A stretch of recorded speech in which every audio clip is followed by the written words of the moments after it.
On this glorious En ce Easter glorieux Sunday, jour, our en ce glorieux dimanche de Pâques, nos enfants chantent avec joie.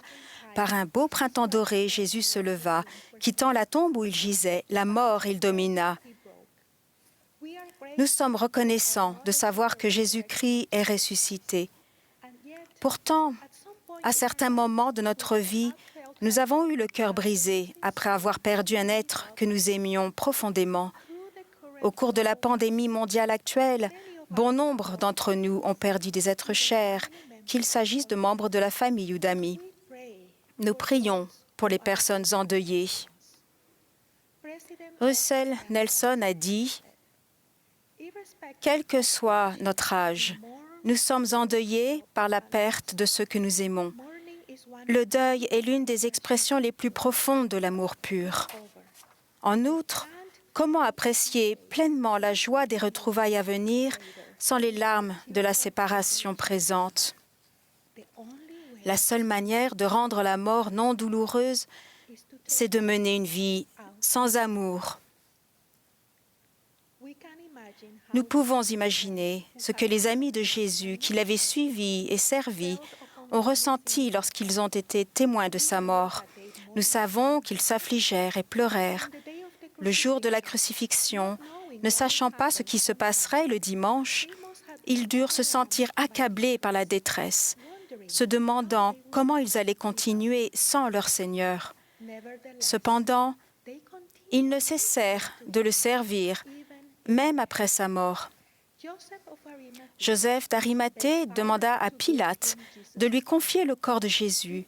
Il prit le corps, l'enveloppa d'un linceul, le déposa dans son sépulcre neuf et roula une grande pierre à l'entrée de celui-ci.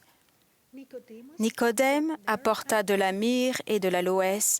Il aida Joseph à prendre le corps et à l'envelopper du linceul avec les aromates. Marie de Magdala et d'autres femmes suivirent Joseph et Nicodème, regardèrent où ils déposaient le corps de Jésus et préparèrent des aromates et des parfums pour l'oindre. Comme le samedi était le sabbat, conformément aux lois strictes de cette époque, elles attendirent pour poursuivre la préparation et l'onction du corps. Ensuite, tôt le dimanche matin, elles se rendirent au sépulcre.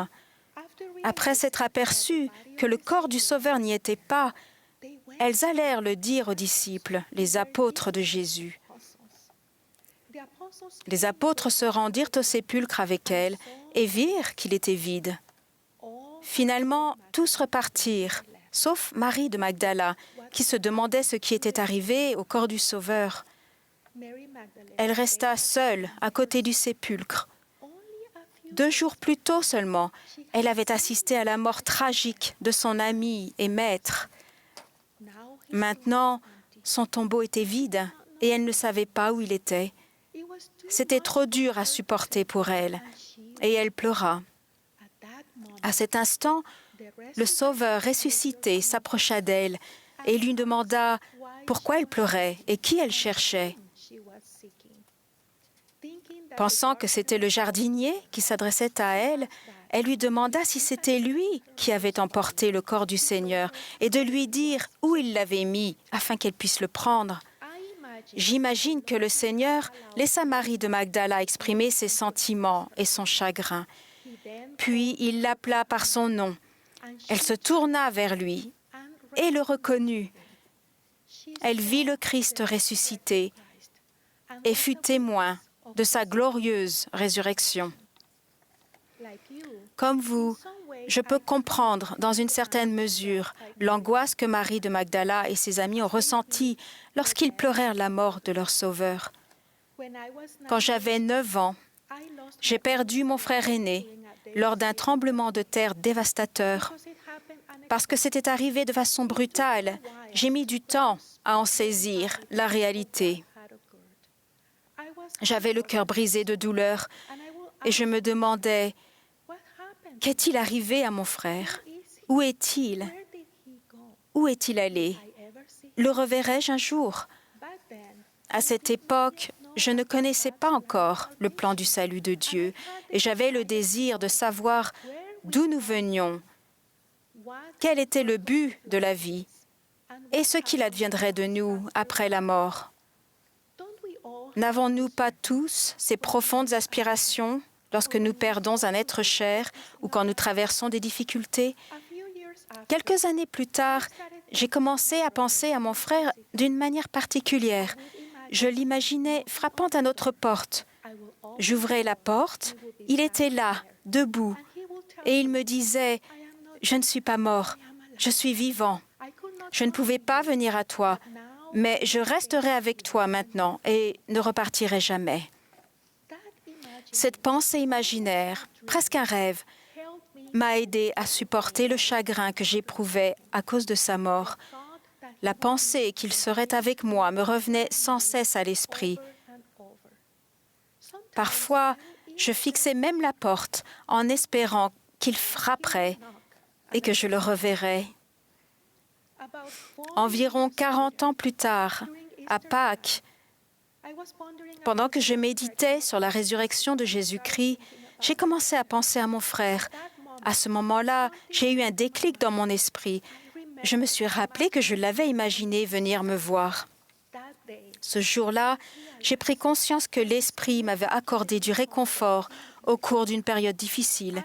J'avais reçu le témoignage que l'esprit de mon frère n'était pas mort, mais qu'il vivait encore. Il continue de progresser dans la poursuite de son existence éternelle.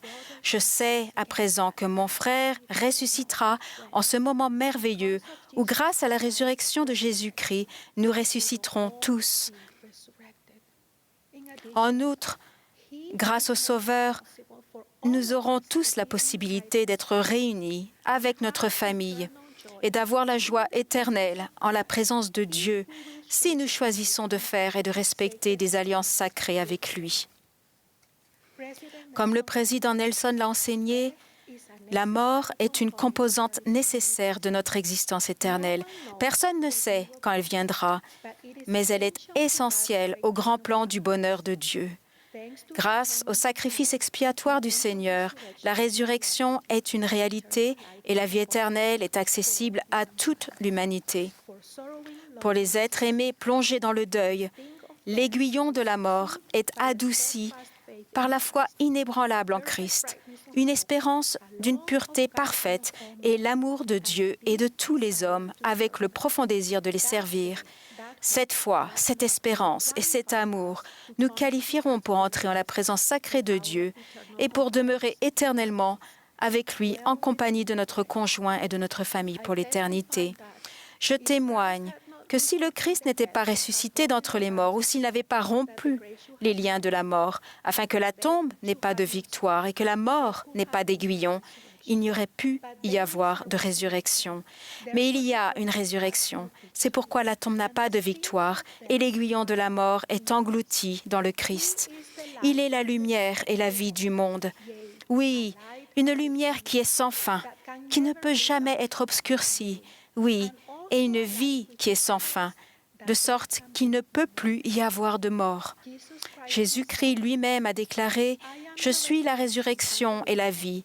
Celui qui croit en moi vivra, quand même il serait mort. » Je témoigne que grâce à l'expiation rédemptrice et la glorieuse résurrection de Jésus-Christ, les cœurs brisés peuvent être guéris, l'angoisse peut laisser place à la paix et la détresse se transformer en espérance.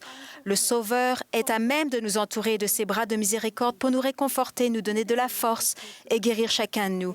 Au nom de Jésus-Christ, Amen.